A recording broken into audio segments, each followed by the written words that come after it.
Welcome back to the channel. Today I'm going to be showing you how to install new motion graphics into Adobe Premiere Pro 2021. So first off, Google some motion graphics you want to download and download them. Once you download them, it will come in a zip folder. Double click the zip folder, it'll open up the folder. There'll be transitions, fonts and other stuff inside this zip folder.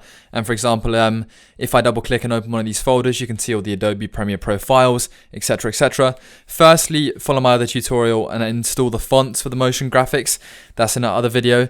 However, once you've essentially got all the files you need and installed the fonts, head over to the graphics panel in Adobe Premiere Pro, and in the bottom right hand corner, once you're on browse on graphics, there'll be a install new graphics button. Click that, and then go into your downloads, find the folder you've just downloaded in terms of your graphics, and simply double click open on the file you want to install and the motion graphic you want to install. And then just like that, the motion graphic is installed into Adobe Premiere Pro and it's pretty much fit to use.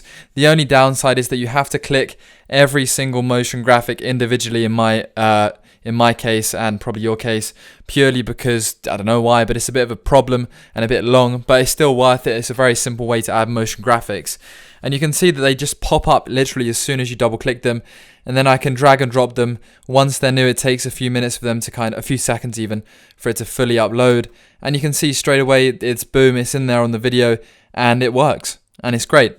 So I hope you did enjoy today's tutorial. Leave a like, subscribe, check out some other videos on my channel, and yeah, thank you very much for watching. Check out my podcast, check out my Skillshare class, which is all about editing and how to edit a YouTube video in Adobe Premiere Pro, which is also linked below. Thank you.